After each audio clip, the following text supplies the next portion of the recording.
Okay guys, welcome back here. If you remember where we left off, I had Dan's 37 Ford ragtop in the shop. Well, we're going to show you what we did. It's not a huge difference, but it was a huge job. So come take a look here and I'll show you. So on Dan's car, inside here, now Dan's car is a rumble seat car. It's not a deck lid, it's actual rumble seat. Well, the lip here, right here, as you can see all the way around, on his car, on this side, it was rotten from here to here. We had to replace this whole lip. Along with the other side, we also did that.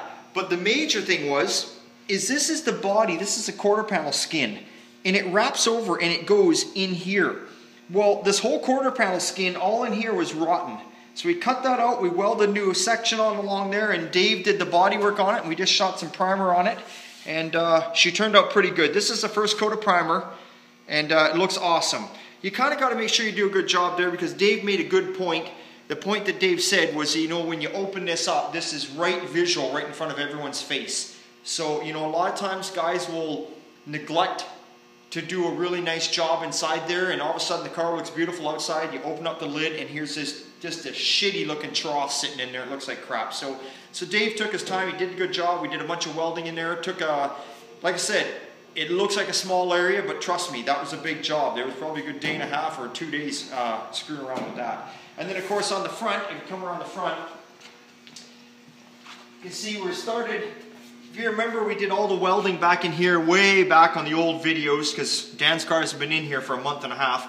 But anyway, Dave started doing the roughing of the bodywork. So he's got the roughing all done on the cowl, all on the firewall. And of course the car's not on the frame right now, it's sitting up in the air a bit. So we're getting things organized here. And of course, you know, when we're doing this work, the frame rolls out, we take it out of here. So that's what's going on with Dan's 37. Just wanted to let you see it's getting all cleaned up, things are going on. And Colby's truck. Well, we've got Colby's truck over here. We've got the hood. What do you know? The hood's got no rust in it. The hood is solid. The hood's looking pretty damn good, so we've got the hood stripped down. And you know, what's really going to go wrong with the hood anyway? It's got a few dings and dents in it, but we're getting that straightened out. Now Colby, if you're out there watching, you better start writing into these videos and telling these people how good a job I'm doing. Just fucking with you. But anyway, you better write in and you better watch this video, because I know your payday's coming up and you're probably going to get to see your truck here in this video before you see it in person. So I got good news and I got bad news. So come with me and I'll show you.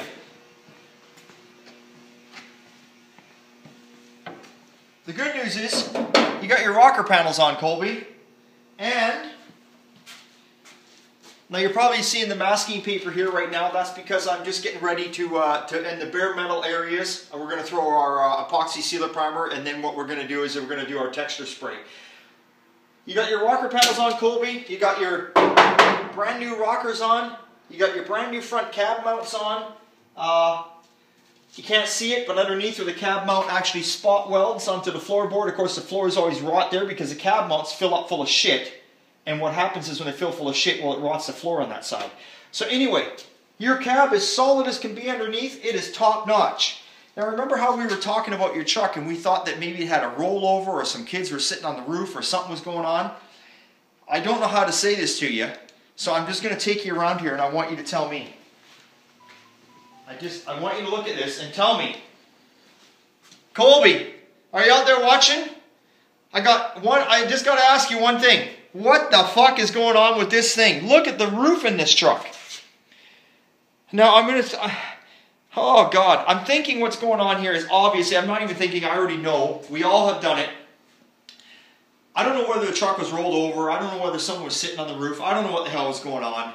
Only the truck knows what's going on. And I tell you, if vehicles could speak, could you imagine the stories they would have? I wish they could tell us. All you can do is try and figure it out yourself. And that's part of the fun of these old cars. All these holes, or what's going on, is what people do, as I explained in one of my other videos. People will drill a hole in there and they'll put a screw in there and they'll grab a claw hammer and they'll try and pull the dents out that way. And you know what? If you don't have a lot of money, you don't have the proper tools, there is nothing wrong with that, but it'd be nice if you had a welder after and you weld the hole up, because the problem is moisture comes up and that's why the body filler starts bubbling. So, you know, if you don't have the proper tools to do that, yes, you can drill a hole and put a screw in there and pull up the claw hammer if you want. I mean, you got to do whatever you got to do to fix the job. You know what I mean? Everyone's got their own way of doing it. But unfortunately, they didn't have a welder because they didn't weld the holes up. So they bonded the whole roof. And then we come up with this big, huge monster hole right here. Now, if I look at this hole carefully, and maybe it's just me, it sure looks to me, and you YouTube viewers tell me, let's forget about all this bullshit going on. It looks to me like this hole and this hole line up pretty damn even. Where you see all these are random. Someone's just pulling dents out. So we're going to go back here, because I'm trying to tell a story for this truck. Looks like it's even. Looks like that hole there is right there.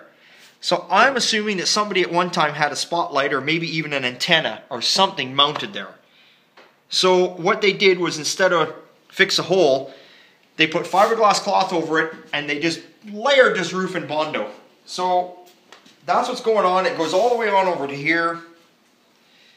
So I don't know what to tell you, Colby. You're probably thinking, what are you gonna do with that? What I'm gonna do is I'm going to weld up these holes in these areas here. These can be welded up, that's not an issue. I think, because this is such a big area here, and there's so many holes, granted I could probably sit here and weld all these up and take forever, but I think what I'm going to do, I'm pretty certain I'm going to do it, I'm going to weld these ones up too, but I'm going to cut this roof. I'm going to cut this sucker just like that. I'm going to cut this section out, I'm going to drill the spot welds out here, that are up in here, because the roof is split in here anyway. I'm going to drill the spot welds out, I'm going to cut this section out, and I'm going to put a brand new section in there.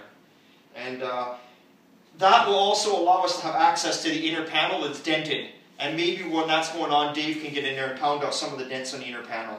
Because to sit here and try and weld every one of these holes, it's just not worth it. And time is money on everyone's job. Time is money, and we want to make sure that we can save Colby the most money we can. And at the end of the day, we want to give him a good job.